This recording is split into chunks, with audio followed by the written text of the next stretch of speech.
The NBA is full of professional athletes, so seeing crazy plays is nothing short of expected. But there's an exception to being amazed every once in a while. So let's give credit where it's due. These are the impossible plays made by the elite. Goran Dragic and the Chicago Bulls versus the Miami Heat.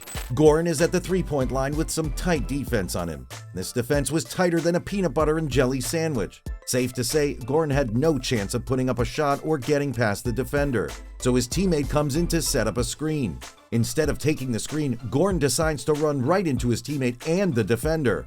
What happens next? Goran puts up an off-balance one-handed three that bounces in and out of the rim before going in. Just like the play was written up, right coach? Goran is out here bringing the PlayStation 2 NBA Street Days to reality. To make this even better, the Miami Heat was one of the previous teams that Goran played for, so the look on Erik Spoelstra's face when Goran hit that shot, priceless. Luka Doncic and the Dallas Mavericks versus the New Orleans Pelicans. Luka pulls up to the perimeter on a defender doing a little shake and bake. It could have been a beautiful score if Luka didn't shake his ankles out of his own socks. Even though Luka falls to the ground, he still finds a way to make an impact, passing the ball between two defenders while sitting. What happens next? His teammate catches the ball and throws it down for a beautiful slam dunk. The head coach for the Pelicans probably wishes he had a defensive strategy for a Luka sitting down right about now. Call it the Luka drill in practice. Ha! Sadly, Luka will be doing a lot more sitting since he and Kyrie couldn't get the Mavericks into the playoffs. Better luck next year, Luka. Robin Lopez and the Cleveland Cavaliers versus the Washington Wizards. Robin is in the paint waiting on a pass from his teammate. His teammate dishes the pass. Robin catches the ball. The defender goes for a steal. Robin and the defender lose balance. Robin has his back to the hoop and puts up a Hail Mary granny shot and it goes in! I don't know about you, but growing up, the granny shot wasn't even supposed to be an attempt, or we would get benched. I guess times have changed, coach. Steph Curry practices threes in the dark, but my man Robin? Practicing the granny shot all day. Right out of an animated Looney Tunes film starring Robin Lopez. Move over, Michael Jordan.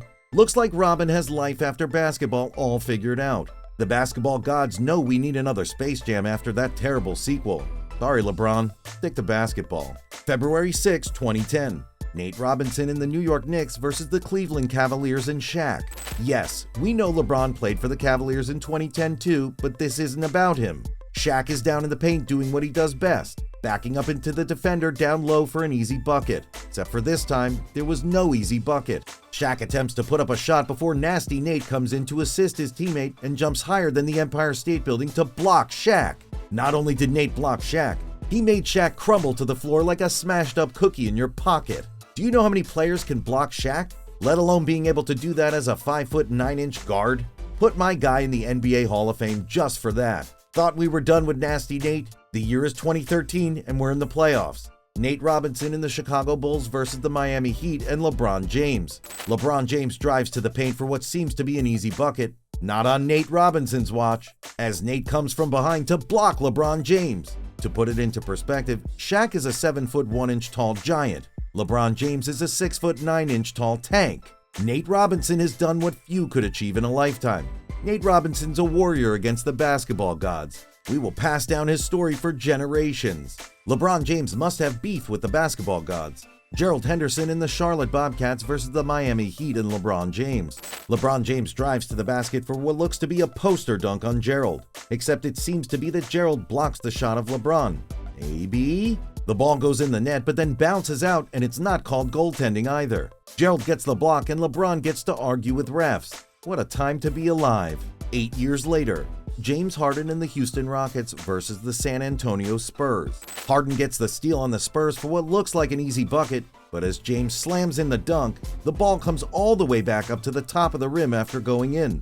They called it a missed shot, except in reality it should have almost been a 4-point play because the ball almost went in 2 times. Even the head coach of the Houston Rockets, Mike D'Antoni, was shook. I mean, there are bad refs, and then there are really bad refs. Imagine seeing the replay and being like, "No, Bob, no shot here." A blind man could see that shot. Good thing this wasn't a championship game. Sheesh. James Harden can never catch a break no matter who he plays for. Maybe his luck will change with Philly. November 24th, 2010. Shaq and the Boston Celtics versus the Brooklyn Nets. Now the only defender in this play is the free throw line. If you know Shaq and you know basketball, then you know Shaq can't hit a free throw to save his life, literally. They even reference it in Scary Movie 4 when Shaq has to hit a free throw to save his life. But on this day, everything changed. For the first time in Shaq's life, Shaq hit 2 free throws. And they say lightning can't hit the same spot twice. De'Aaron Fox and the Sacramento Kings versus the Orlando Magic.